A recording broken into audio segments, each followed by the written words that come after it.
Yo, what's going on, people? Welcome to another live stream from the Common Sense Chris channel. Thank you so much for joining, guys. This is your first time here. Hit that like, hit that share, hit that subscribe button so we can start building, a great platform to start looking into some things in regards to our faith. So today, I'm actually going to be doing a review of the very popular debate between Billy Carson and Wes Huff. Now, a lot of people know who Billy Carson is. There are clips flying all over social media, um, YouTube, and the likes, where he discusses ancient aliens. He talks about Sumerian tablets, what was those, the emerald tablets of Thoth that they're called, and a bunch of other things. And he often does make attempts to debunk scripture, being the Bible and the gospel. For anybody that knows their stuff, knows the Bible, knows enough about history, knows enough about historical context, they wouldn't buy into Billy Carson's rhetoric, can I call it? His bull hockey. But for the majority of people who don't do a lot of research, they don't have a lot of information surrounding, historical manuscripts, texts, tablets, and stuff like that. They don't know probably where to even go to check out the resources. Or, sorry, they don't have the resources or know what resources to use to check these things and verify if these things are accurate. So, a guy like Billy Carson comes along, and he says a lot of, he says a bunch of things, and he sounds very confident in what he's saying. He sounds like he knows what he's talking about. To somebody that doesn't really know much about history, and the conviction in which he speaks might lead you to believe that he really, really, is certain on the information that he's passing off. But once you dig a little bit deeper into what he's talking about, we find out what the truth is. So today we will be looking at that debate. And that debate was against, as I said, is against a gentleman called Wesley Huff, who is a scholar. I'll refer to him as a biblical scholar, but he is a very, very, very well versed and well educated historian. I believe he specializes in New Testament um, history, and he's a scholar of the New Testament books, the ancient books, tablets, and some of the writings there. I'll read a little bit of his bio, just to give you a little bit of background on Wesley Huff. Um, would have been good if I brought his picture up, but it doesn't matter because you're going to see him in a second. But Wesley Huff, BA, MTS, PhD candidate. Well, he's a PhD candidate, but he is a BA and he does have his master's, or rather has his BA and his master's. Was born in Multan, Pakistan, and spent a portion of his childhood in the Middle East. Wesley has participated in numerous talks and interfaith dialogue events at universities across North America, and has been participating in public dialogues on issues of interfaith dialogue, particularly between Christianity and Islam, belief and religion, for just over a decade. Along with a number of other academic and informal associations, Wesley is currently the Central Canada Director at Apologetics Canada. So, good looking Wesley, because you're doing some big things, so you can find a lot more about him at wesleyhuff.com. Huff is spelled with two F's, and that will lead you to all of his social medias and stuff like that. Billy Carson stuff, I'm not really gonna, I'm saying, we've spoken about it. We know what he is. He's a guy, I don't know how educated he is. I don't know the truth to his education claims, but he's a guy that, he says that he's the world's foremost leader in ancient, I don't know, in biblical manuscripts or ancient manuscripts or whatever. He gave himself a super title that was like all the way up here. Like, we know his ego isn't that bad. You know what I'm saying? But that's what he claims. You know what I'm saying? So we're gonna look into it and see how much we can really, go into his claims. Now, I probably will do other videos looking at Billy Carson's stuff to obviously debunk, discuss through them and just show the clear just lies, that he uses to gain a following.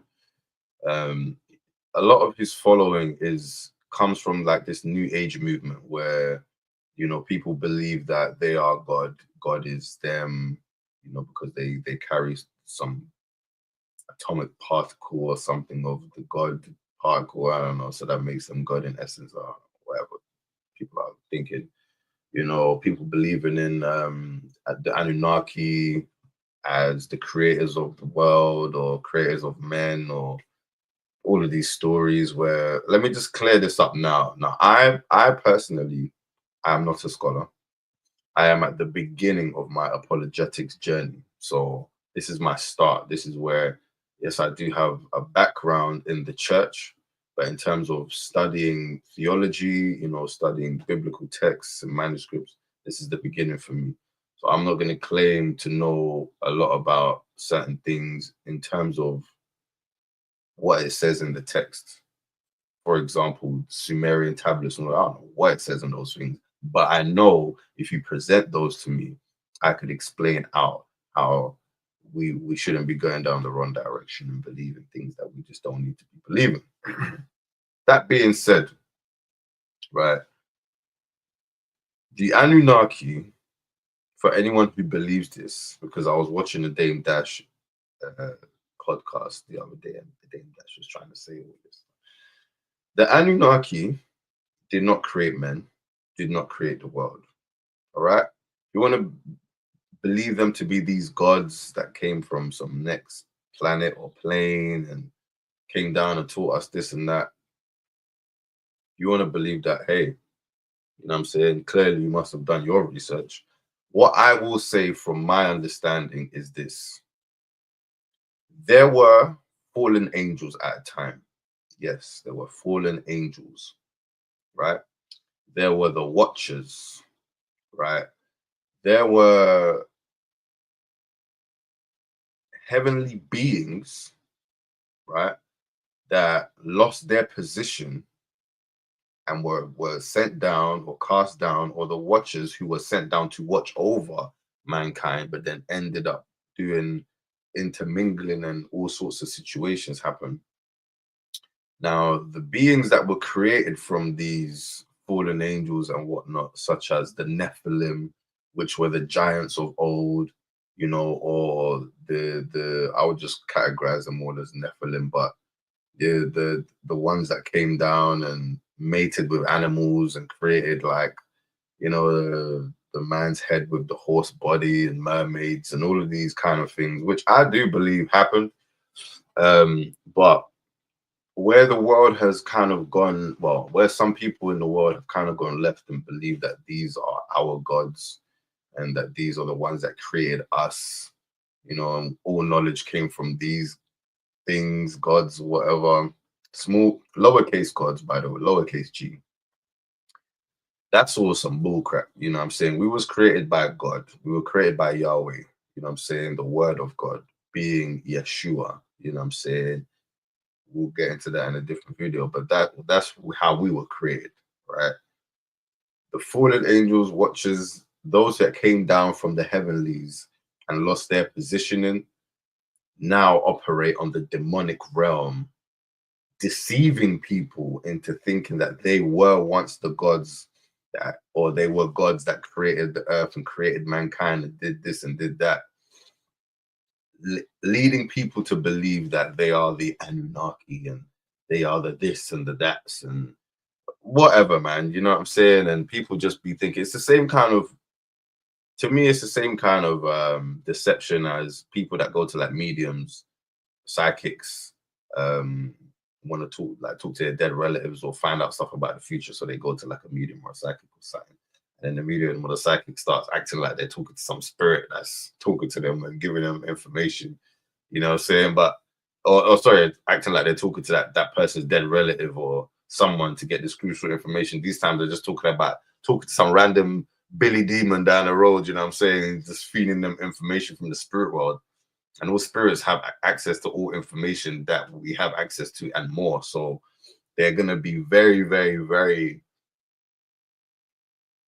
good at deception, you know, because they can come and tell you, oh, this is what your mom's trying to tell you from across the grave. But these times they were just watching you using a monitoring spirit, which is a whole nother video, but using a monitoring spirit to watch over you and find out things about you, listen to conversations and you know, all of these type of things, and then come back to you and relay something. It's like, well, how would they know that? That must be from my dead relative. You know what I'm saying? So it's the same, to me, it's the same kind of thing. You know what I'm saying? It's like believing in these spiritual entities as things that they're not. We shouldn't have these, all of these things were created. These angels, these Nephilims, these fallen angels, watchers, these are all created beings, created by Yahweh. So they cannot be gods. They are created beings. So, you know, we can't worship created beings. There's like a video I did a while ago when I was discussing people worshiping the creation rather than the creator. And this is where we see ourselves now in the world, I guess. You know what I'm saying? People are finding all of these different things to worship that were created, right? Instead of worshiping the one who created these things. Anyway, I could go into a whole nother section. That's a whole next thing, but just to give you a little bit of basis, but we will be going into the video. I'm so happy. There was so much controversy around this video, right? Now, this video got taken down. So I believe, all right, so I'm gonna try to explain this as best I can, right? Now, this is West Huff, you know what I'm saying? He looks very calm, very nice, very Canadian, very chilled over there. This guy is a friggin' beast. You know what I'm saying? I saw this guy full body picture, bro. He looked like he's been bodybuilder for like 20 years, bro. I was like, chill out. These humble, nice guys, bodybuilders, you know, don't mess with him. And then you got this guy, I believe his name's Mark. Now, this guy knows Billy Carson. He's Billy Carson's boy, and he knows, or he had a contact to get in touch with Wes. I believe that's what it was. So the debate was set up between Billy Carson and Wes Huff, right? Wes Huff has been wanting to do this for a while because he's been listening to Billy Carson come on and just spew bare nonsense all over the gap. And he's like, you know what? I need to put an end to all this, right? I've got the knowledge, mate. Let's get on it. Let's jump on a panel, mate, yeah, and sort this out, right? So, boom, Billy Carson showed up. Now, I can't really speak too much about why he said that this debate. Actually, no, I can. So, Billy Carson doesn't believe this debate went too well for him. It didn't. He lost terribly. It wasn't like, oh my gosh, what am I watching here? This is crazy. It was more like, dang, he's lying. Does he know he's lying? Does he hear himself being exposed for lying in 4K? This is crazy. This is in HD, but that was in 4K where I watched it, you know what I'm saying? Anyhow, I'm digressing.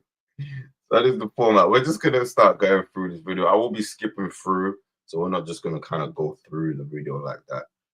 So I will be skipping through at different points. We'll kind of stop, and I might just laugh at certain things, you know what I'm saying? But you know, I'm quite excited to go through this. I have watched about half an hour of this debate, or what was originally put up, but this is quite an extensive. Well, this is the unedited, unaltered version, so we gonna see, man. We gonna see. We ain't gonna watch the whole thing, but we gonna see. All right. So let's get into this. Woo. Like the findings where it seems that Jesus was not crucified, or that's not accurate. Okay, yeah. So just for context, what they were discussing as they went in. So Billy Cuss is gonna go in on saying that the crucifixion didn't happen. He's gonna mention the Sinai Bible.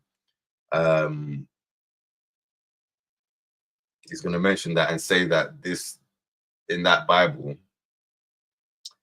in this this book, this manuscript, it does not mention the crucifixion of Jesus Christ. He's basically saying Jesus Christ was not crucified, and the proof of this is found in the Sinai Bible.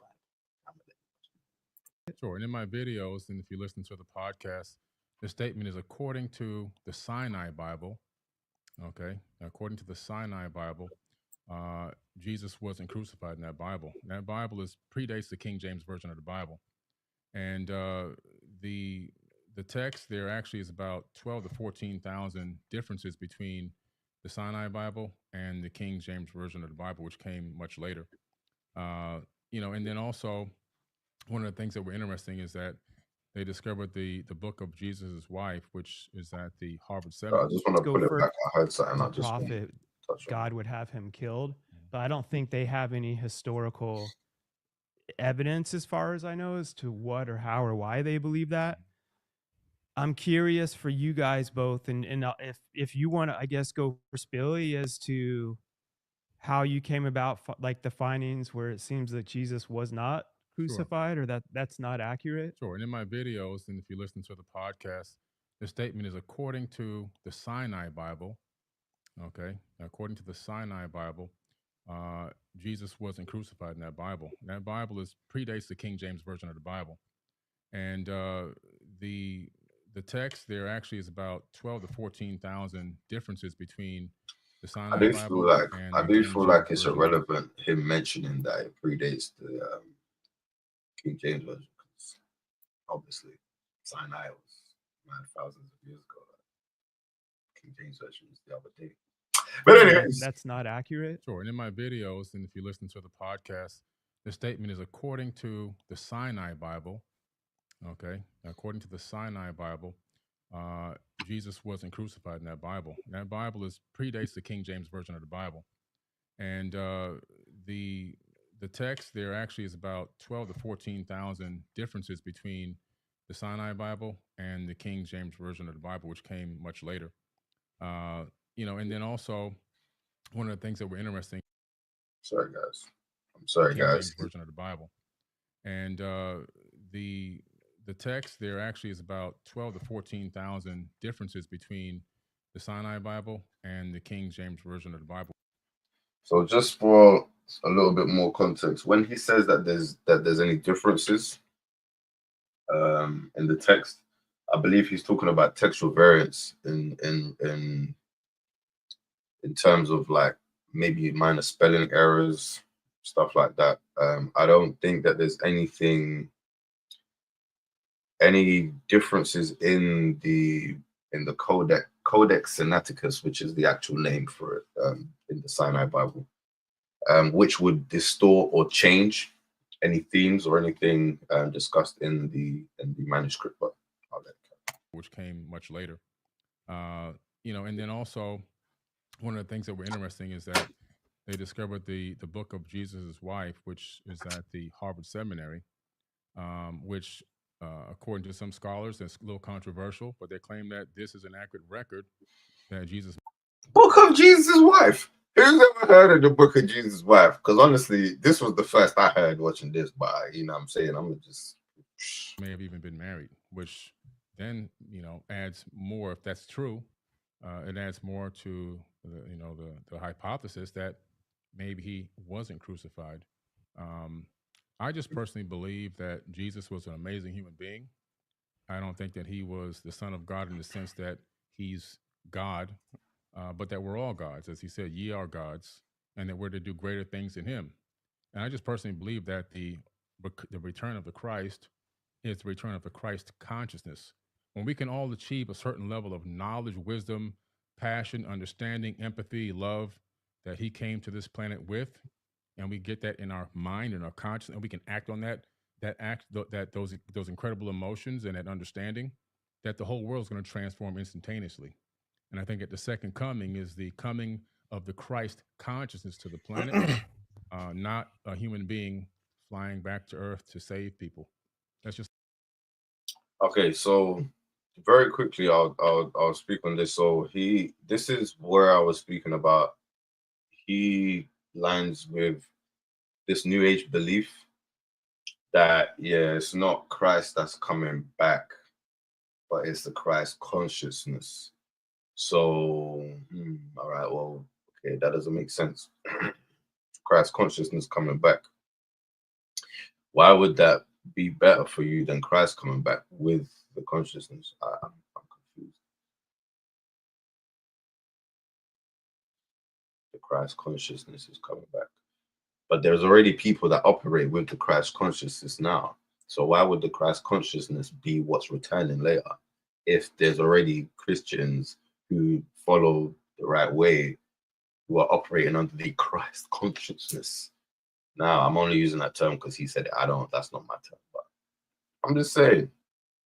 It's my personal understanding of how I've perceived it over many, many years of going through this information and going through all this text. And Wes, I'm gonna let you respond to that. And again, I mean, this is everyone listening to the show. You know, I'm always like, challenge everything.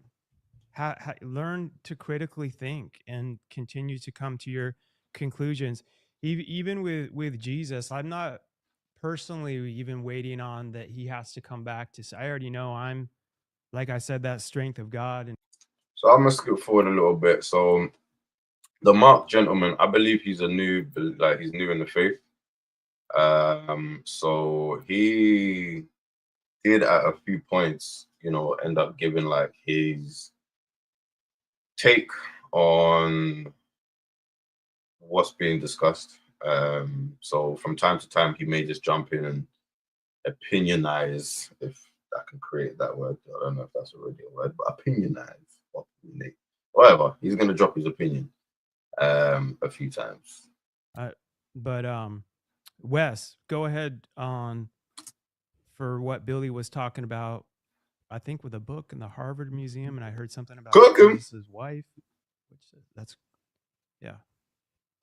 Yeah, well, first let me say I think it's really cool to not just be in the room proverbially with you, Billy, but be able to interact with you.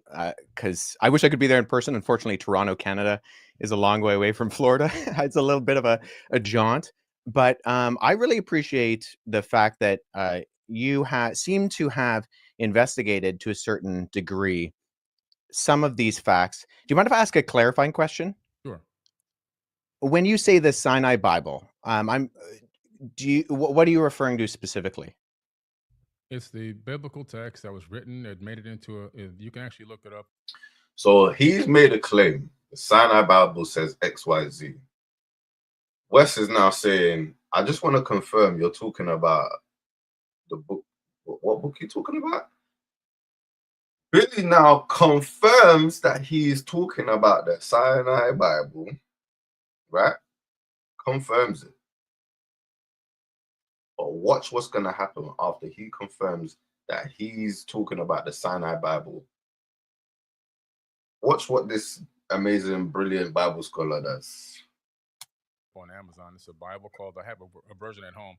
It's called the Sinai Bible, right, from Mount Sinai. I'm assuming that's the mountain that they're referencing there. But they put together their own version of the biblical text prior to the King James Version being put out. Sure. So when you refer to the Sinai Bible, would you be referring to Codex Sinaiticus? Like the codex that comes? Okay. That's why I was trying to get some clarification, because so you can actually go and... I will not be stopping this too much, but this is what. So he had to correct him, right? Billy Carson's not even calling this manuscript the right name. He's calling it the Sinai Bible, which could potentially be from what he saw in the Amazon page title of the product that he bought. It's called the Codex Sinaiticus, right? So the Codex Sinaiticus, also called Sinai Bible, is a 4th century Christian manuscript of a Greek Bible, containing the majority of the Greek Old Testament, including the Deuterocanonical books and the Greek New Testament, with both the Epistle of Barnabas and the Shepherd of Hermas included. It is written in, we don't need to, okay, it's written in unsealed letters on parchment. This one, I'm I'm not gonna carry reading because it's my big words and we ain't got time for that. But so that's what it is. It's a very early manuscript of the New Testament. All right. Oh, excuse me. New and Old, containing a majority of the Greek Old Testament. Right. So this is what the Codex Sinaiticus is. This is the actual name of the book. This is what he's referring to. But watch on. And see, Codex Sinaiticus is at the British Library, so you can go and see it. It's on display, and the British Library has actually digitized the entire manuscript. So I work with manuscripts in my linguistic work. I'm an expert on early Christian scribal culture, and particularly in Greek and Coptic manuscripts. I actually have a facsimile. So I have a photocopy that was done by the British Library of Codex Sinaiticus that I work with in my office. So I have it here. And the only reason I asked for clarification is because I want to make sure that what I'm addressing is actually what you mean. Gotcha. And not addressing something else.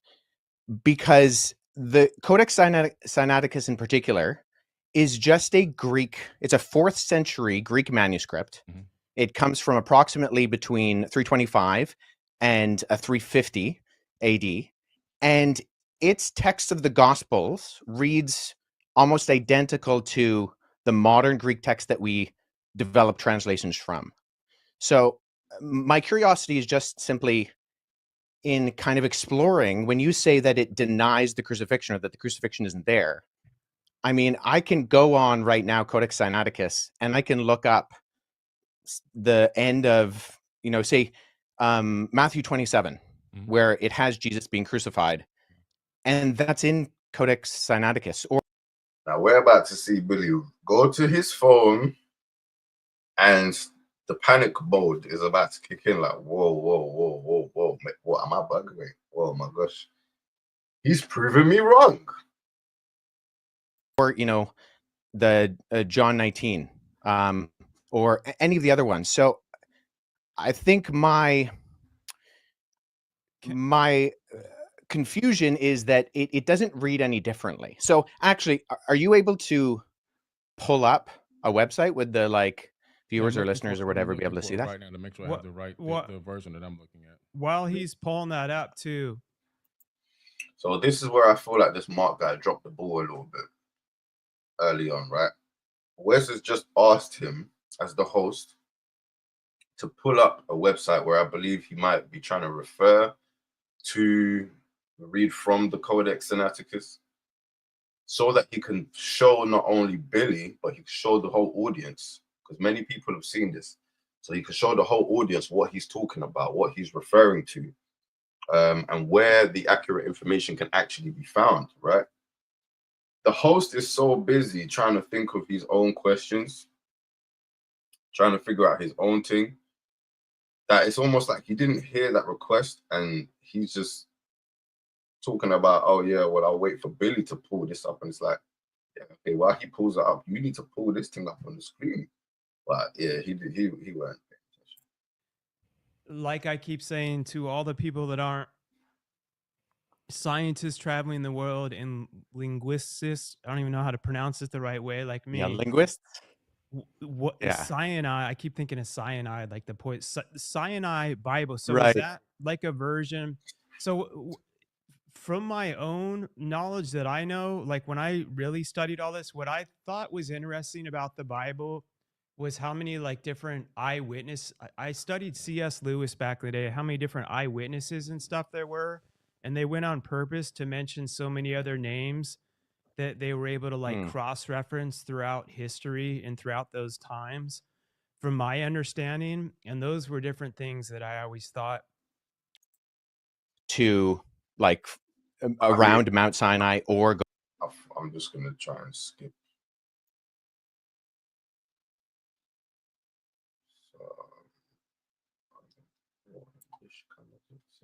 And then he came to the Jordan River and he walked to Jerusalem. But Mount Sinai is more than a week's journey away from Jerusalem. And neither Mount Sinai nor Jerusalem are close to the Jordan River. So never mind there not being a route from the Jordan River to around Mount Sinai or going to Jerusalem. But there are internal problems with the Gospel of Barnabas, which indicate that it shows no actual indication of. Went too far. All right. So what happened is A version. So from my own right. So okay. So just watch what Billy does here because it's just shameful. Shameful. knowledge that I know, like when I really studied all this, what I thought was interesting about the Bible was how many like different eyewitness. I studied C.S. Lewis back in the day, how many different eyewitnesses and stuff there were. And they went on purpose to mention so many other names that they were able to like cross-reference throughout history and throughout those times, from my understanding. And those were different things that I always thought were kind of interesting that I felt was a good concept of proof. And then I want Billy to answer, and also I'm just curious, like the Sinai Bible, is that where was that I piece found discovered? the text where I was referencing. Actually, I was misquoted. I misquoted there. It's the Gospel of Barnabas. He found the text he was referencing. He misquoted. It's the Gospel of Barnabas. I just have to say something to this. Now he's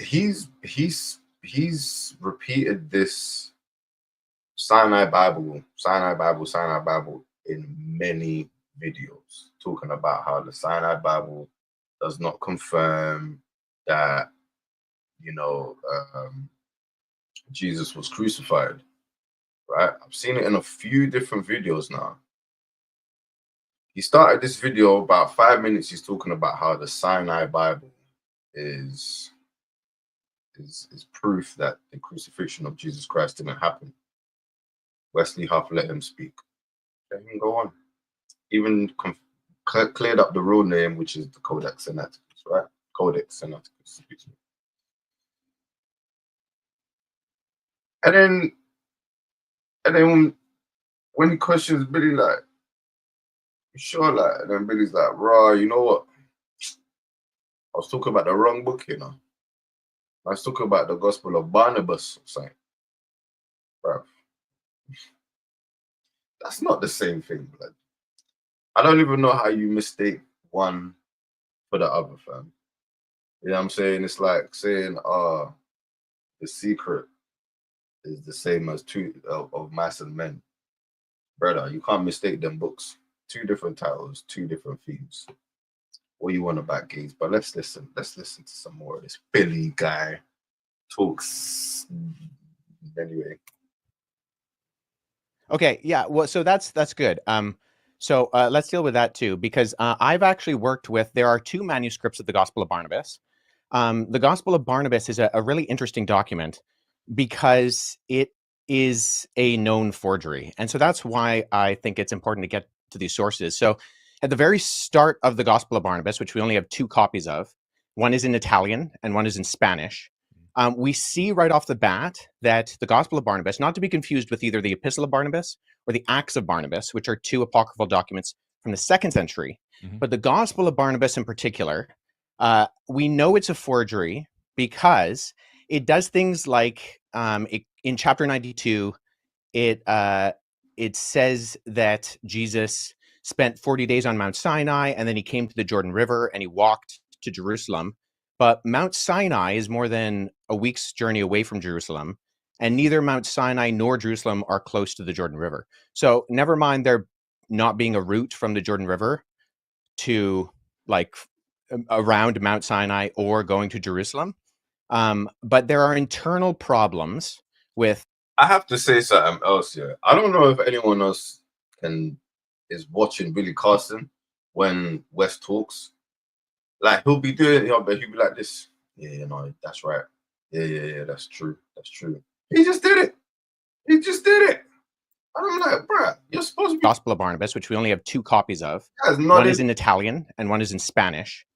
We see right off the bat that the Gospel of Barnabas, not to be confused with either the Epistle of Barnabas or the Acts of Barnabas, which are two apocryphal documents from the 2nd century, but the Gospel of Barnabas in particular, we know it's a forgery because it does things like in chapter 92, it says that Jesus spent 40 days on Mount Sinai, and then he came to the Jordan River and he walked to Jerusalem. But Mount Sinai is more than a week's journey away from Jerusalem, and neither Mount Sinai nor Jerusalem are close to the Jordan River. So never mind there not being a route from the Jordan River to like around Mount Sinai or going to Jerusalem. But there are internal problems with the Gospel of Barnabas, which indicate that it shows no actual indication of evidence of coming from or even having knowledge of first century Jewish understanding. It actually says Jesus is the Christ, but not the Messiah, which indicates that whoever the author is, he didn't know that those were the same words. And I think a bigger problem is that the Gospel of Barnabas actually paraphrases Dante's Inferno, which was written in 1314. So there's a lot of internal evidences that disqualify the Gospel of Barnabas, never mind the fact that we don't have any evidence of it prior to the 14th century, and none in any other language other than Middle Age Italian Italian and Spanish. But the internal content of the Gospel of Barnabas disqualifies it from being ancient. And then the fact that it's doing things like paraphrasing Dante, or it also refers to a rule of the time of Jubilee, which was changed in the Middle Ages from what it was in the biblical year of Jubilee. And it goes with the Middle Ages concept, not the ancient concept. So I think what I'm getting at is, so I'm a historian. Yep. And I deal with sources. So when I'm looking at sources. Okay, so just to kind of sum up what Wes is saying here, because I'm going to skip past this bit. Billy Carson presented the Sinai Bible as a source to say that Jesus Christ was not crucified. Then the name was corrected from the Sinai Bible to the Codex Sinaiticus. That was just a correction of the name. Okay. Then we have the correction of the book. So it wasn't the Codex Sinaiticus that he was referring to. It was the Gospel of Barnabas. Okay. That's fine. We've acknowledged those mistakes. We've moved past them. Then we go from it being, okay, well, you know what? It was the Gospel of Barnabas. Yeah, yeah, that's true.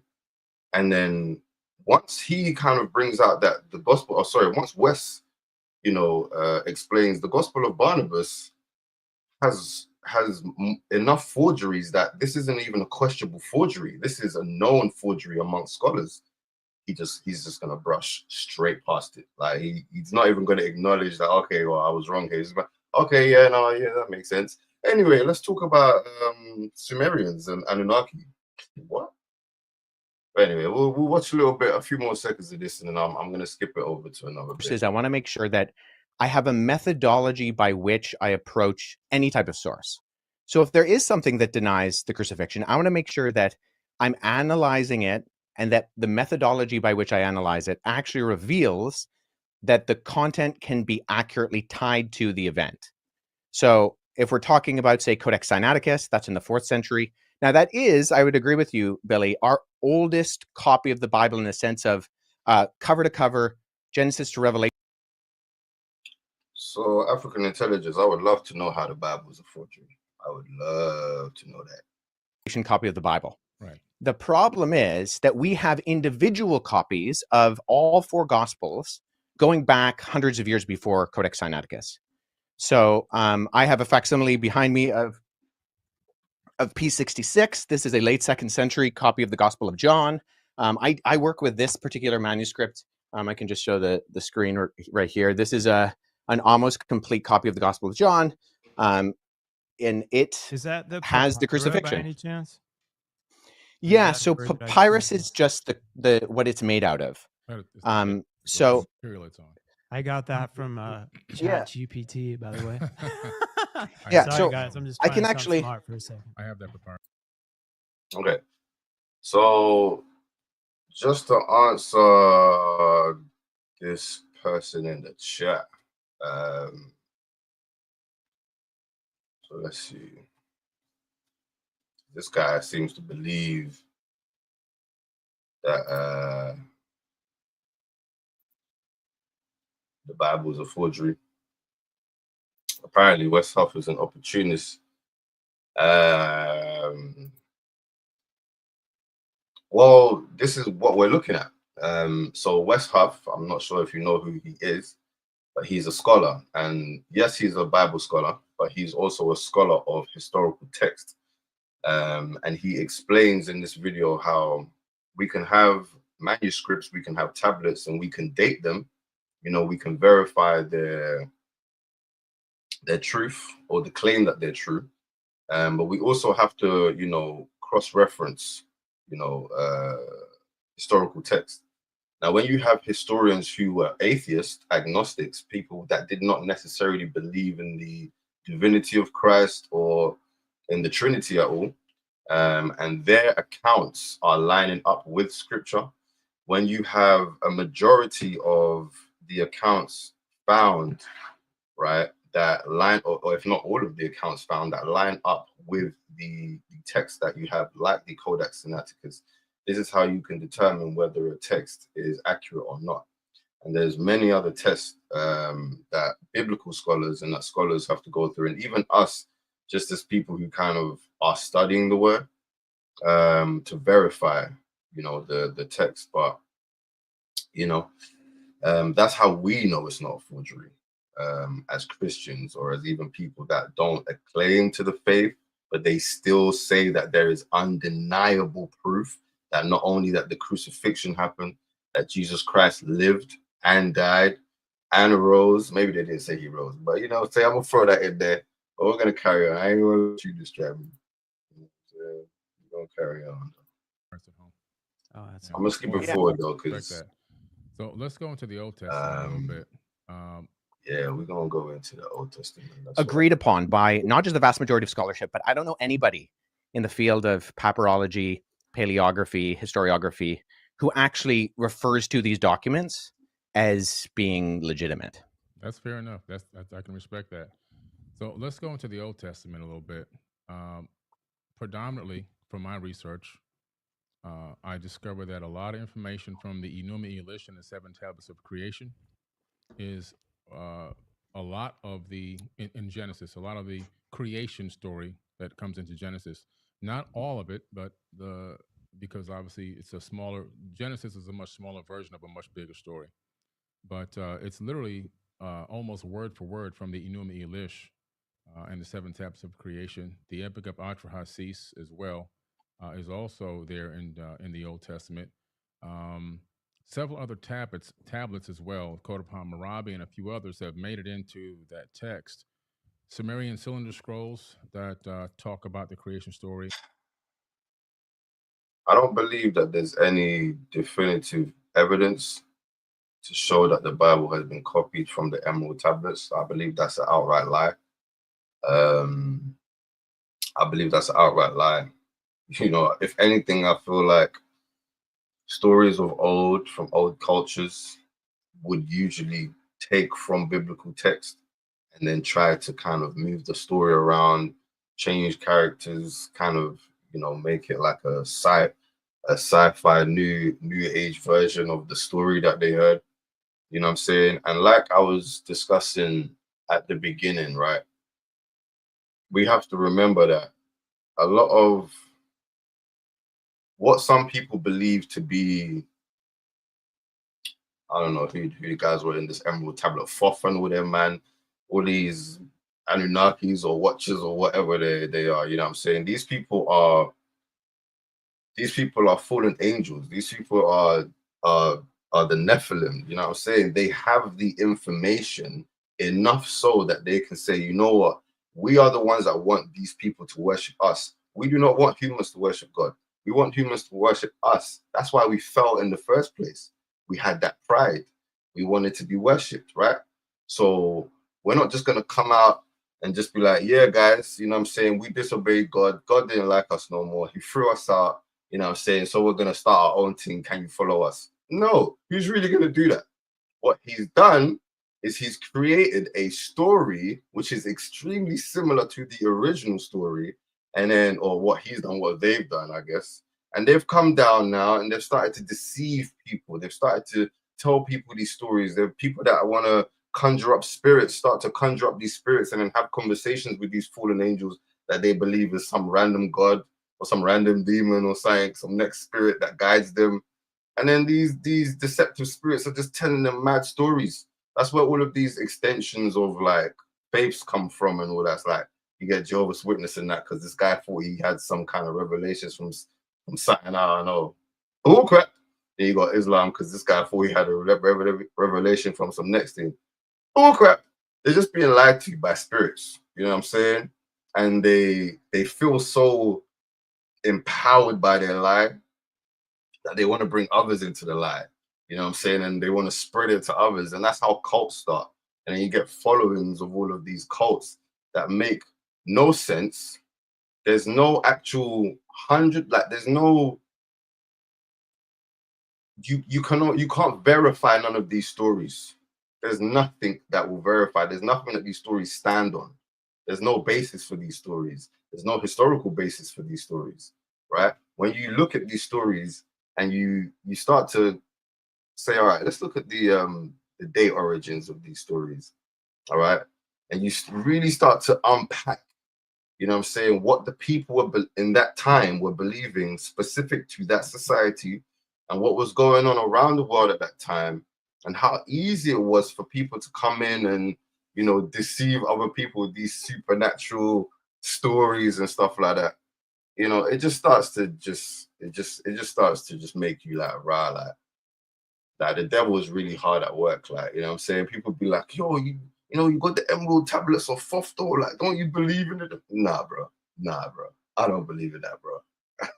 I don't believe in Huff. None of them funny looking animals from the castle and I see them stuff and all that. Like, come on, man. Let's talk about something real, man. This guy's popping off in the. I'm gonna answer one or two of your questions. I'm gonna get back to this video because I don't know if you're an atheist or if you're like one of these new agey people. You know what I'm saying? Can I? This is fun. Can you verify Jesus walking on water? Going to get the CCTV footage. Oh my gosh, man. We are leaving this cult. Jesus is a cult. Dang, bro. Dang, bro. Jesus is a cult. That's crazy, man. That's crazy. It's crazy that people believe that, man. It's crazy, like, that people can believe in things that literally sound like Marvel movies actually happened, but you can't believe that Jesus walked on water or performed miracles or lived, died, rose again 3 days later, still lives, is our savior. Why are people so angry at the idea that somebody loves us so much that he could do what he did for us? He requires nothing from us but to live in the right way. Doesn't matter if you're a Christian or not, that everybody has a conscience and everybody knows right from wrong. So anybody that says that living in the right way is wrong, then you're deluded, clearly. All that we're asked of is to live righteously. That is it. We do not have to follow some traditions. We don't have to pray in a certain type of way. We don't have to do any extraordinary things to prove our love for God. No. Nothing that we can even do is enough. And God knows that. But he still accepts us. He still loves us. He still wants the best for us. So anybody, in my opinion, that looks at Christianity, looks at Jesus, looks at the model of our belief and our doctrines and gets upset or angry or frustrated, yo, man, just talk to someone about that trauma, man. Pray to God who'll remove that pain from you, man. It's not God that you're even angry at. You know what I'm saying? It's probably the devil. It's probably yourself. Let go of the anger. You know what I'm saying? If people see such issues with the Bible and with God, I mean, read the Bible. Have you read the Bible? I wonder, Mister African Intelligence. You know what I'm saying? You know, because that ain't sounding too intelligent. But we're gonna get back to this video because he's talking about the Old Testament. I want to see what's going on. Again, You feel me? the creation story in the Epic of Atrahasis, and so we tend to see this this copying of ancient tablets, text, and scriptures, even some papyruses, into the biblical text, meaning that my point here is that I think a lot of people are saying that this information was written in real time. A lot of people believe that. If you ask the average person, they really believe that. But a lot of this information is just copied from older tablets and texts from an earlier date. That's what I have found. That it's made it into the canonized Bible, but they never reference that they got it from any other ancient texts and tablets that have to do with a totally different civilization with totally different religious beliefs. Hmm. Have you read the Enuma? Yeah, I've done lectures. Do you mind? Sure. Do you mind summarizing the content of the creation account in the Enuma for us? Sure. The Enuma Elish is a very ancient text discovered in the Library of Ashurbanipal, and the summary of it is that it really gives us an account, which is crazy, an astronomical account of the creation of our solar system. It talks about planets and moons gaining specific orbits around the sun. It talks about a huge planet named Tiamat, 46 times larger than Earth. Earth didn't exist at the time that this, according to the author of this text, which is pretty interesting. And then there talks about a nemesis of sorts. In the original version, it's called Nibiru, but in a more recent version, still thousands of years old, the name was changed to Marduk. Marduk is in the Jewish American Library, in the biblical text, in the Torah, and so forth. Very popular figure in ancient times in the religious books and text. Marduk wanted to be the destroyer, so Marduk is the one that during its next orbit towards Tiamat crashed into Tiamat and destroyed Tiamat. A huge chunk of it swung away, recoalesced, taking the water, land, and organic material. Now listen to the story that he's telling. This is why I laugh when people will be like, "Oh yeah, I don't believe in some guy that's gonna come and save the world, riding on the clouds." He made it sound like some ridiculous fairy tale that like it's just unimaginable, bruv. This guy is talking about, bruv. I'm gonna pull it back, man.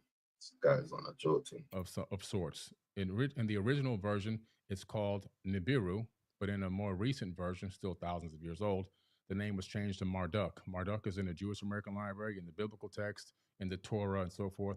Very popular figure in ancient times in the religious books and text.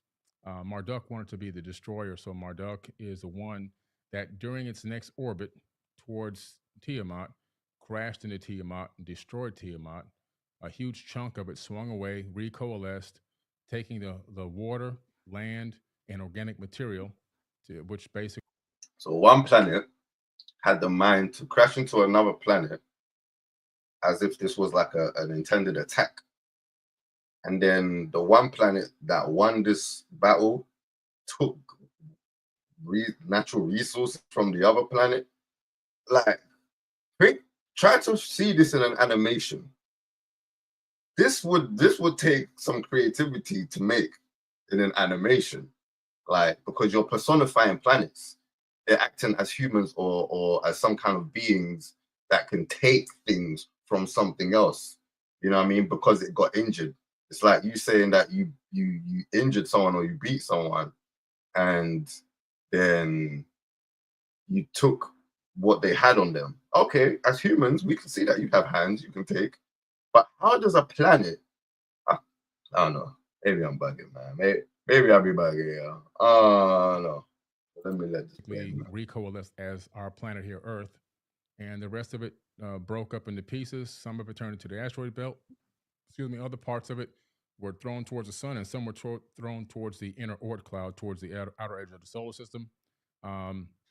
This planet or this moonlet that orbited, supposedly a brown dwarf, basing on the description of it, gained a very strange orbit around our sun. and we have the scientific evidence now also to match with NASA's data, where we see that Saturn and I believe Neptune switch places.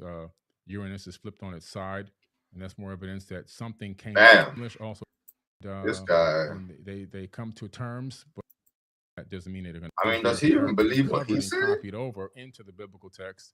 And I think that, in my personal opinion, a lot of people are just became a cargo cult, worshiping people that were masquerading as gods. I do believe in God, by the way. Let me make this clear. I believe in God. Oh, he believes in God. I believe. Oh, did you hear that? Oh, he believes in God. Oh, okay. And everything else as well. He believes in God.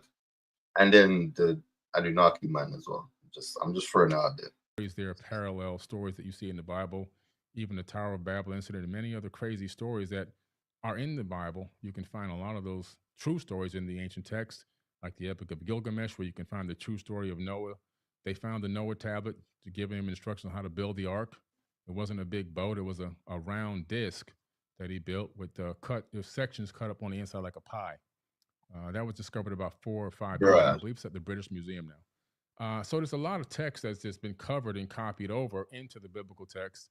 And I think that, in my personal opinion, a lot of people are just became a cargo cult, worshiping people that were masquerading as gods. I do believe in God, by the way. Let me make this clear. I believe in God. I believe there's a creator of the universe. I believe that the mathematics, the quantum physics, all proves that.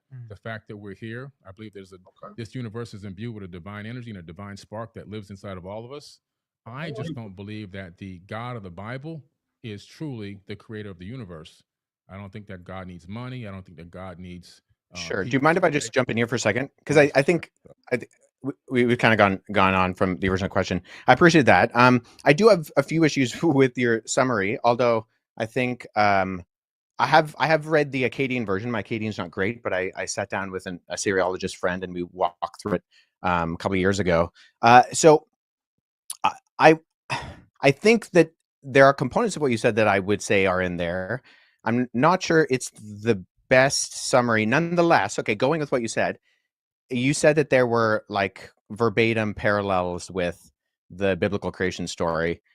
Even just going off of what you said, which I think there are components of that I would agree with, the Battle of the Gods, the concept of Enki and the younger gods, and they fight Tiamat, and then Marduk, who swears he'll defeat Tiamat, and Kunku, who kills Tiamat by shooting her with an arrow, and there's this big battle, and then the gods that die end up being the earth and the sky and even us, because we are the end result of that battle.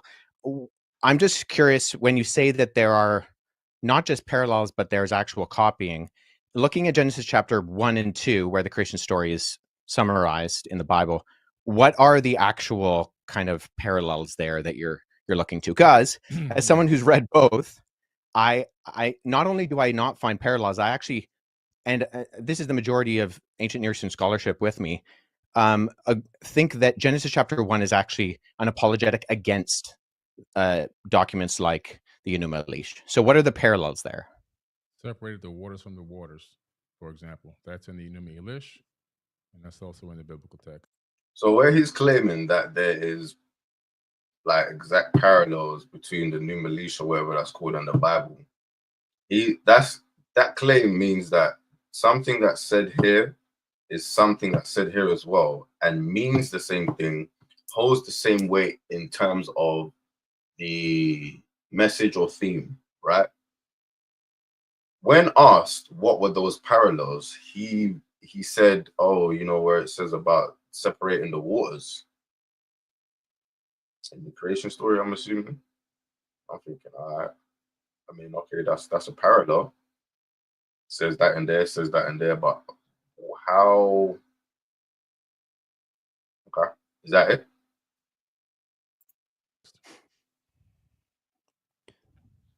Okay, that I would agree is a parallel. The only reason I highlight that is that if you're making this the argument, because if you brought it up, and I mean this with all due respect, there are superficial parallels. I would agree. The separation of the water, the concept of the earth being formless and void. That's also in the Enuma Elish. However, I think all the other details, it isn't the uh, it's the details that make the difference.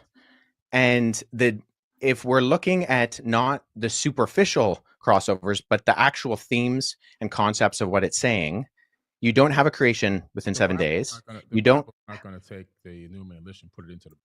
So that's what I was talking about. How you can have a superficial difference where that would be, like I was talking about the Codex Sinaiticus before, like a spelling error, maybe a missing comma or full stop. You know what I'm saying? Which, would be referred to as a superficial difference. Biblical text.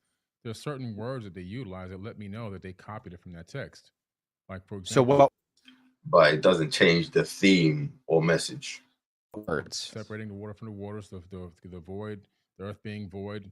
That information is literally just copied over. So it tells you that somebody saw that and said, "Let me add it to this book right here, or let me add it Sure. to the scripture or Okay. this papyrus." It wasn't a book yet at that time. So Was let me, this text discovered that makes it parallel to Genesis? Was this like supposedly discovered prior to? I'm just curious. It wasn't discovered prior to the Bible, but it dates back long before the Bible was ever written. Yeah. Okay. So let me just say this. So the reason why I say it's actually an apologetic against that is because the purpose of the Enuma Elish, which the Babylonians read every Babylonian New Year, was to point out the fact that the deities, and there's countless deities in the Babylonian pantheon, they actually come from the created order. So they're not outside of time and space. They actually come from the created order. And when they die in this battle, right, when Tiamat is defeated, the defeated gods become the earth and the sky and the plants and even you and me. And in that sense, the theme is that you don't actually have any purpose or end result, and you're not created in the image of God. In fact, in the ancient Babylonian system, only the kings were created in the image of God. And what we see that is counter to that is that even, sure, there's superficial, divided the waters, but we find that in almost every society and culture. That's not a parallel as much as it's just a generality. I would say what we see within the biblical account is that God purposefully creates. There's only one God. He purposefully creates, and then he creates, and it's good. And it continues to say it's good 7 times. And then at the end of chapter 1, just for the thick people in the original audience, it says, and then it was very good. And then he creates humanity, not kings, but simply the humans that he creates in God's image. And they have purpose and meaning, and that instills them with this creation order. And that's not what we find in the Enuma Elish. In fact, we find the opposite in the Enuma Elish, is that the created order is not good. It's a mistake, and that you are not created in the image of God. And there's a reminder that regular people are not created in the image of God. So linguistically, I mean, Hebrew does have Semitic ties with Akkadian. It doesn't with Sumerian. Sumerian is a language isolate, a glutenizing language.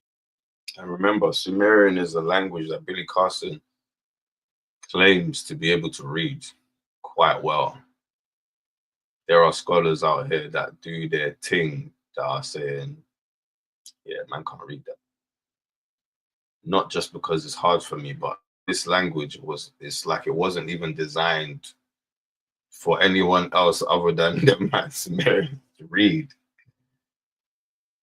But I'm just saying, But I would say, just with all due respect, the parallels linguistically are not there. There might be superficial kind of concepts that are there, but they're so superficial that we can find them in everything. In the sense of, I'm in my office studio, you're in your office studio. That doesn't mean that that we're the same people or we're even in the same place. Does that make sense? Yeah, but I don't agree with that. I just see if I have all these. Yeah, it makes sense. That makes sense. I don't agree with that. No. Text out. There's a lot of different information that you can see. There's a lot of it's been copied word for word into the biblical text. But what's the word for word? In your version of what's word for word? What you believe in, you keep saying that God's a he. Yep. And so where do you get that from? And this is where the conversation just went somewhere. This was the beginning of the the more serious exposing, because this is where he tried to evade, he tried to run. He was just like, oh, let me change the subject here. They were talking about what's this new Malish thing and interpretation and, you know, the similarity between the texts and this and that and whatever. And then, you know, Billy Carson's like, yeah, you know what I'm saying? Why does it refer to God as a man? Whoa, where are we going here, bro? Yeah, because notice it refers to God as a man. That's convenient. What are you talking about, fam? Why are you trying to discuss whether God is a man? We weren't even over there. That's got nothing to do. What you're trying to do is try to distract and try to get some sympathy from the people that are maybe the females that are watching and be like, yeah, why ain't God a man? Man, that's some bullcrap. Listen, man, I'm gonna skip to, because there was another part I wanted to see. Now, like I said, Billy Carson actually left this debate early. He did not stay for the whole time. And just before he was about to leave, he started getting a bit aggy, which I didn't like. You know what I'm saying? He started talking in a way where I kind of thought was a bit like, bruh, just go back to the calm, nice, you know, or just about nice. Like, now you're being a bit disrespectful. Like, Wes's camera kept on going off. And Billy tried to make it seem like he was doing it on purpose. Why would he even be doing it on purpose? He was smoking, Billy. Smoke! You know what I'm saying? So Billy's chatting in that one. Right? But then as that was happening, Billy was trying to throw insults and trying to be cheeky. And when the camera would go off, he would try and say bare stuff before Wes comes back on, so he doesn't have an opportunity to refute it. Ridiculous, man. But let's. But this is where you and I sitting down in a room, I would be like, great that you can then, but now women shouldn't wear jewelry and all. I think that's a little. I'm not gonna entertain this women. Like, I mean, Jesus changed my whole story. No, when I'm in heaven, and I don't believe God is irrational. Hoping to God that your methodology of proving that. The most quoted verse of the Bible in the Bible is a version of Exodus 34:6, which fundamentally describes who God is, that he's compassionate and loving, full of grace and mercy and abounding in steadfast love. And so, in fact, if you read the book of Jonah, the beef that Jonah has with God, the reason why he doesn't want to go to Nineveh is because he believes that God is so loving that if he tells the Ninevites to repent and they repent, God is going to forgive them. So fundamentally, we have the picture of God consistently throughout the Bible, both in the Old and New Testaments, as being a God who is rich in love and mercy and abounding in steadfast kindness. And so we want a God who is just. And just to speak very briefly to the slavery issue, I mean, Leviticus 25 condemns by death the man stealing. So stealing someone and selling them into slavery. And the fact that the 10 Commandments are prefaced with, you are a nation. So Wesley Huff is talking about this because Billy Carson tried to bring up slavery, like tried to do the whole Christianity was brought over by the slave masters to enslave people, and it's a slave master's faith, blah, blah, blah, that old spill. I don't like that spill. I was, if I remember, I'm going to address that at the end of when we finish watching this, but yeah, I don't like when people try to do that. Because he tried to do the same. The reason I said I didn't want to go and watch it, them go into the women's subject, because what he was trying to do is do the whole, oh, well, you know, Christianity is a faith that wants to subjugate women, make them feel lesser than, because God is referred to in the masculine pronoun. That doesn't make any sense. But anyway, let's carry on. Who was slaves. You know, I'm the God of Israel who brought you out of Egypt. So there's a fundamental difference, and there's lots of literature on this. I would encourage people to read my friend Paul Copan's book, Is God a Moral Monster? He's written some excellent stuff. He's also written on Did God Command Genocide in the Old Testament? He's a leading expert in the field of a comparative analysis of ancient Near Eastern war literature. And so there are very coherent explanations for these things, and that slavery within ancient Israel was very, very different from what slavery around the ancient Near East was And on top of that, once again, Slavery continued on when throughout- abolition movements happen, what's that? Sorry, Billy? I said slavery continued on throughout the Bible with no problems. But it was always undergirded by the fact. I don't know if Billy Carson just realized that he actually proved Wes Huff's point there. Wes Huff is basically arguing that slavery is not like Christianity is not a tool used for slavery, right? And then Bill Carson comes in and says, "Oh, but you know, slavery went on in the Bible and there was no issues." Well, exactly. That's the point that we're trying to prove, that you know, as Wes is discussing here, that slavery even in old Israelite territories, I mean, it wouldn't have been the same thing as the slavery that we know through history, that we've been taught that much that we do know about it. I mean, That this was not the ideal, that this was something that should not be done. And even slavery within ancient Israel was fundamentally different than slavery around the ancient Near East. This is not a contested fact. You can look at the scholarship of individuals like Wright, who's written extensively on this. He's an ancient Near Eastern ethicist. And there's vast difference between the law codes in Leviticus, Deuteronomy, ancient ethicists in Numbers, and something like the Code of Hammurabi, which puts people on a tier system and gives different punishments depending on where they are within. So I do want to just just go through this a little bit more, because I want to get to Situations that in shadow work. I heard this Billy guy talk a little bit, and that was after Wes's camera just went out. I think. Is the Bible is full of contradictions. The biggest problem that we have is, Let's go back a bit more. So West House camera is about to go out, and Billy Carson's going to use that as extensively on this. He's an ancient Near Eastern ethicist, and there's vast difference between the law codes in Leviticus, Deuteronomy, and Numbers, and something like the Code of Hammurabi, which puts people on a tier system and gives different punishments depending on where they are within society. That's not true in ancient Israel. If you were a king and you stole somebody and you sold them into slavery, they would punish you by death. but you That steal somebody else's slave. You can't steal somebody else's slave. That's not a good thing to do, right? See, even like stuff like that, he's trying to make little jokes. But you stole somebody's slave. You're not supposed to steal somebody's slave. That's not a good thing to do. Bro, like, it's like people don't understand. Like, I was talking to someone yesterday about the context of war. Like, you're talking about in context of war. Do you realize that? So it's not stealing a slave as in we like it's taking spoils of war. If I'm correct. That I'm making here, I got to say something before I get out of here. Is the Bible? I gotta say something before I get out of here. Like, y'all wasting my time. I've been cooking y'all. Like, what are you talking about, man? You done got fried and refried, brother. The Bible is full of contradictions.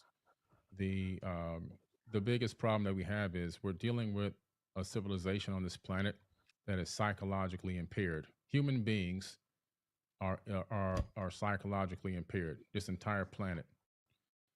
I'm sorry, I had to. So I spoke about this in our podcast, the SMG podcast, because I heard him say this, and it annoys me because we're already in a society where loads of people think that they have mental illnesses when they don't. Not to the people that actually do, but for the people that don't. Then you got this guy who's followed by a whole lot of people who, for the most part, I'm sorry to say, they don't have a lot of the old common sense, you know what I mean? And then he goes and says, "Oh, the whole world is mentally ill," and they're all like, "Oh, do you know what? That Billy Carson guy, that guy who talks about the aliens, I think he's a bit right about that." And he was gone and said that we're all crazy. And do you know what? I do feel a bit strange today. We're living on an insane asylum. Earth is an absolute insane asylum. Mental illness. So he's mental as well, yeah? Planet Earth like a complete virus. What's his mental illness? Put it in the chat. What is Billy Carson's mental illness if everybody's got a mental illness? You know what I'm saying? And when you take a text like the biblical text, knowing that human beings globally are mentally ill. This entire planet is a mental insane asylum, and I'm talking everyone, every single, all 8 billion, whatever number of people we have now, are all mentally ill. And what I mean is, there's different levels of mentally ill. We all have trauma that we're not dealing with. We all have internal issues. We all have situations that shadow work that needs to be done. And so, and some people are at higher levels of mental illness than others. Most of us are functional mental illness people. But when you take a look at the biblical text and you start going through this information, and it's the way that it's laid out, it becomes a proponent of more divide and conquer tactics. It becomes a proponent of racism. It becomes a proponent of slavery. It becomes a proponent of all these things that are dark and ill, including murder and killing in the name of God, which has been done how many millions of times. So my thing about the biblical text is it actually authored by the creator of the universe? So I just have to interject here, because a lot of people do say this kind of stuff. Like, there's so much killing in the Bible. Oh my gosh, God, there's so much killing in the Old Testament and this and that and blah blah. And it's like, oh my gosh. Like, guys, do you know you're reading accounts of what was going on in the world? It's not just a book of God saying, go and kill all these people. I say it's not a book about that. It's like the way the world is going on now. Imagine somebody wrote an account of what's happening in the world. Yes, it's going to account for the good things and the bad things. Yes, there were times when God had to wipe out certain situations, you know what I'm saying? But do you know why those people got wiped out? Do you even understand how things worked? Do you even know the warnings that were given to these people? It wasn't malicious. And I think the most important thing people forget is that we have free will. All of these atheists and agnostics, they're the ones enjoying their free will more than everyone else, because they're really choosing to just do whatever they want. You know what I'm saying? And if you have people that are allowed to do whatever they want, and they choose to kill and do all of these mazzolinas, then it's not, God, why are you letting people do this? No, they have free will. It's either you have free will or you don't, and we do. So people use that free will, choose to go and do bad things. That's not God's fault. They have free will. God didn't put it in their hearts to go and do something bad. People have no common sense. It's like people don't want free. It's like you're arguing against free will. So you want it to be a robot, controlled. Well, what's the point? What's the point of us being here then? If God is just going to control each and everything that each and every single one of us do, what is the point of us being here as individuals with free will? What's the point? And yes, God knows everything that we do and everything we've done and everything we're going to do. But that's his intelligence. It doesn't mean that he interferes with what we're doing in terms of controlling us. He may intervene if we ask. He may intervene if we're in trouble. Yes, he helps us. But God does not. We're not robots under control by his computer. That's not how it works. So I'm really annoyed when people try to bring up that whole stuff. We have free will, man. People understand, but God's not out here just killing people. Well, I'm killed. Or is it authored by the dark forces of, maybe, if this Satan is real, Satan himself? And the reason why I say that is because all-knowing, all-loving God, omnipotent and omniscient, that is creating not only this universe, probably most likely multiple universes, because a creator never stops creating, Most especially likely, with but infinite not power, definitely. No. is now at some point going to author a text that is going to allow human beings to misinterpret it and take it in his name, begin to slay people, torture people, and enslave people worldwide, to claim that you're chosen ones, to set up a state of chosen people, and then to even claim that you have chosen land, and to torture and kill even more people, women and children, in modern times, still going on to this very day. To me, that doesn't seem like a very intelligent being, especially a being that knows. You see how you just tried to say God is not intelligent? Man, try that thing. The beginning and the end. So if you know the beginning and the end, you have a certain level of foreknowledge. You have advanced knowledge that goes beyond. You know what's the ending before the end even occurs. So you set up everything for success. Why? No, Because a no, you genius don't saw. do that. Just because God knows everything in advance, no, He's not going to go and set up everything for success, because that means that we're robots. That means there's no free will. That means that there's no point to all of this. How would He know if we really love Him? Come on, man. This guy is living in Legoland, fam. Solves problems before they happen. And I'm going to drop the mic on that.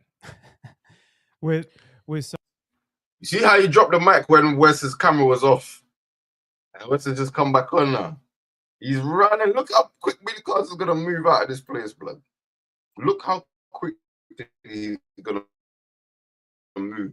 He's going to say he's going to drop the mic as if he said something that's worthy of dropping mics. He said nothing that's worthy of dropping mics. Nothing. Let's watch this nonsense.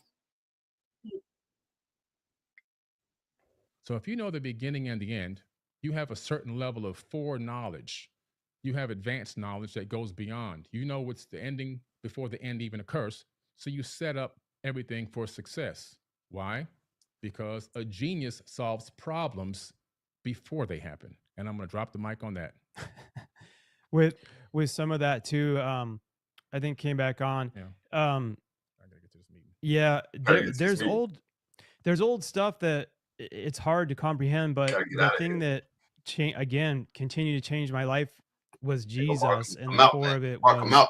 love Hey, conquers yo, all man. things. Hey, yo, stop talking, Mark. So Come out, man. yeah, keep going. Yo, I gotta We'll, go. we can do a I follow-up. really appreciate it, No, Billy. that's fine, Thanks so man. much for Well, interacting. like that off, man. So Yo, yeah, man, Yeah, I would he cut out.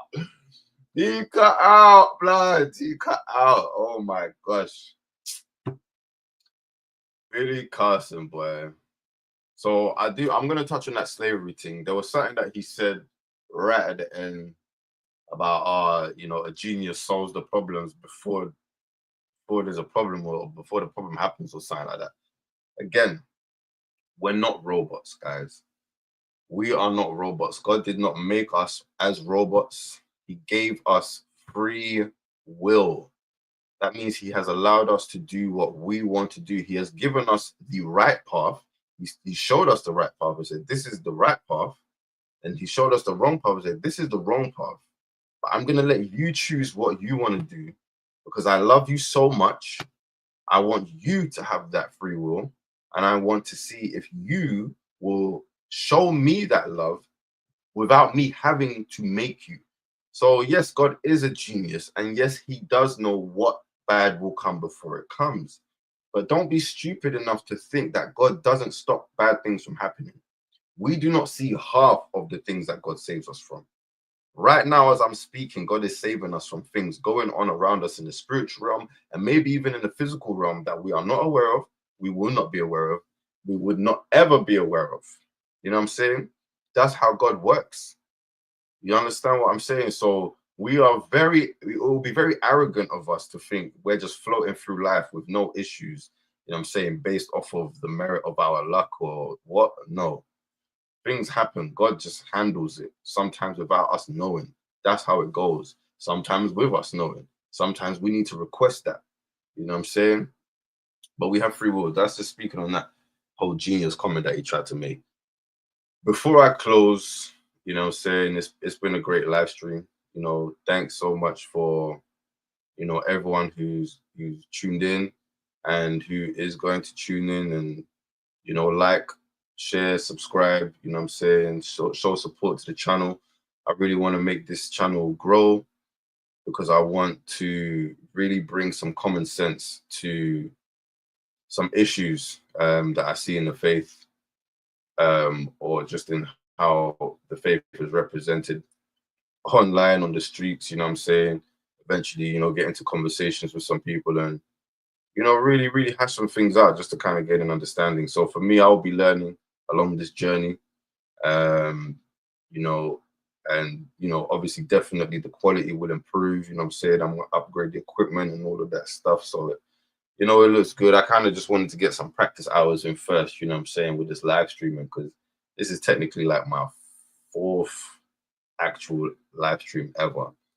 Second on this channel, but fourth ever. And I'm loving it, so I'm definitely going to be jumping into it a lot more, and encouraging this channel to grow. But yeah, I wanted to speak on the slavery thing that Billy Carson brought up, and other people do bring up as well. So it's like a common misconception that the Bible's purpose is to enslave people, right?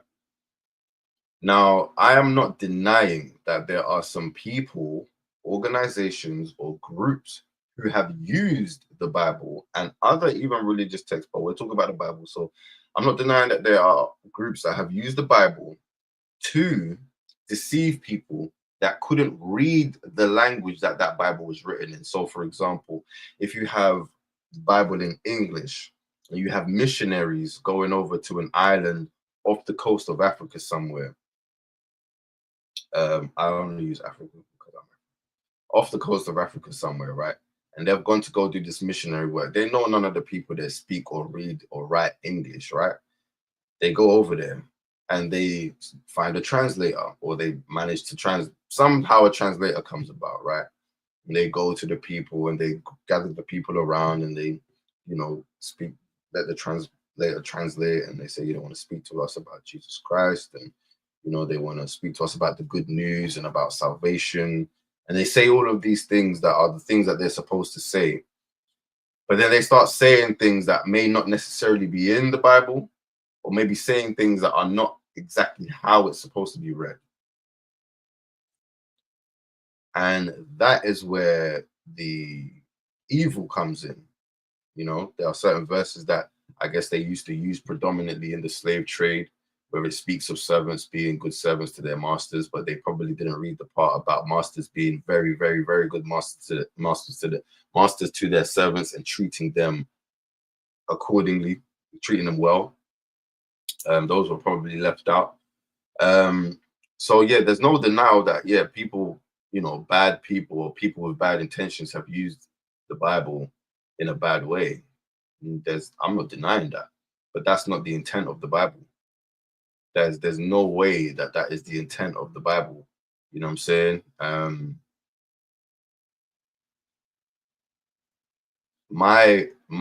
What I would say to that is there must be something very special about this book. There must be a truth in here so undeniable that somebody with a bad intent would take this and manipulate things that it says when relaying the message to someone else. That's how much value this book holds, because otherwise they wouldn't even need the Bible to cause that deception. But the Bible was the truth. It was the treasure. You have to understand, if the Bible is incorrect, why do people use it in their deception? I know that question you might be like, wait, what would you mean? Think about it.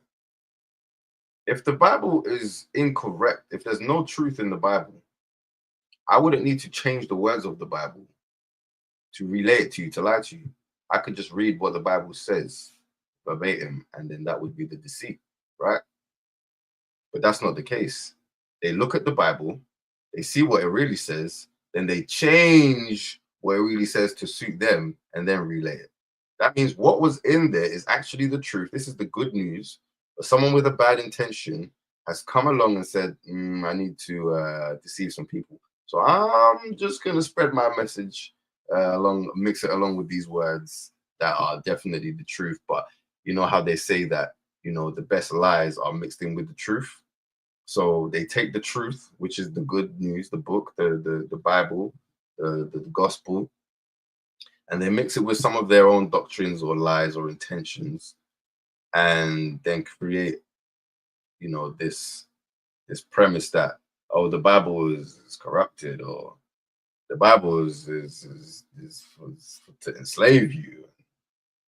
Bruh, come on, man. People that are saying that ain't read the Bible, they've got a couple clips from a couple stories where it said a word And they said, what? The word slavery is in the Bible? Not knowing that it's talking about how slavery is not good and it should not be encouraged in biblical, in our lives. It just shouldn't be encouraged in our lives. You know what I'm saying? Anyhow, I'm gonna drop the video there. You know what I'm saying? I've been up here for about an hour and a half. You know, I think we've seen enough about, like I said, you know, it wasn't like, oh my gosh, what am I watching? This is horrendous. You really have to pay attention. And you don't even have to pay attention that much, but you just listen to the video. It's like a conversation between one person that claims that they know bare things, but they really don't. And then one person that claims to know a lot, but they know way more than they've even claimed to know. And then the original person that claims to know everything, but they don't, is being asked the questions that they claim to know and asked, and then being, you know, referred to in the books that they claim to read. And they're having to be like, oh yeah, no, you know what, maybe you're right. Maybe I was wrong. Maybe I don't know what I'm talking about after all. So for everyone that follows Billy Carson, I just suggest you look really deep into what he's actually saying. Do your own research. Do not take what anyone's saying, just saying for face value. Always do your own research. You know what I'm saying? Always try to come to a conclusion that has nothing but common sense in it. And yeah, I mean, for anybody, you know, that wants to come to Christ, you know what I'm saying, I'll be praying for you, and just accept him into your heart as your personal Lord and Savior, man. Even just saying that starts the journey, you know what I'm saying. But peace out, everybody, you know what I'm saying. I'll see you on another live stream. We're gonna be live on Sunday, so I'm gonna be live every Sunday, and we're gonna just be, you know, talking about Bible topics and just the Word of God. And I hope to see y'all there. Peace out, y'all.